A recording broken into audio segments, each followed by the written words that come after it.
Nipende kuwakaribisha leo tena, siku nyingine tena lakini kwanza kabisa jana tumepata changamoto ya sauti, lakini mambo yalienda vizuri.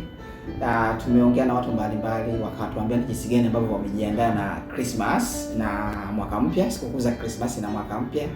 Mambo ni mazuri sana sana sana na tunaendelea vizuri, na nikuahidi kabisa kwamba nitakuwa nikikuletea matukio mbalimbali kutoka maeneo mbalimbali ya dunia. Na leo sasa tutaenda sasa kuwasikiliza watu mbalimbali ambao jana wameongelea namna gani ambavyo wamejiandaa na sikukuu za Christmas na mwaka mpya.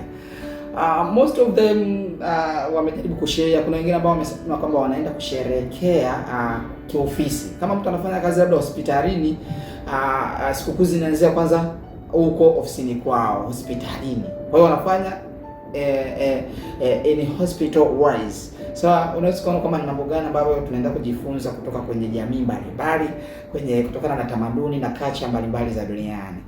Lakini pia kuna wengine ambao sasa sijaanza kukuletea, utawasikiliza leo, utaendelea kubarikiwa na kujengwa kwa habari pia ya kuzaliwa kwa Yesu.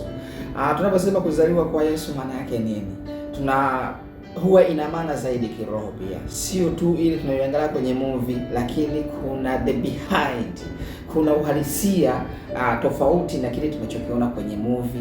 Japo kupitia ile movie tunajengewa picha fulani ya kumwamini Yesu, ya kuona uweza wa Mungu, lakini kumbe huwa kuna uhalisia sasa tofauti na kile tunachokiona kwenye movie ya Yesu alizaliwa vipi, akakuaje, lakini kuna kiundani zaidi.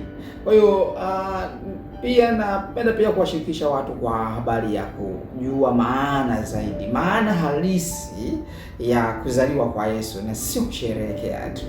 Natakiwa ujue, kwa sababu kuna mwingine amesema mimi nasherehekea vyote tu, ni Muislamu, pengine ni Mkristo, sio ana imani, lakini amesema yeye vyote anasherehekea.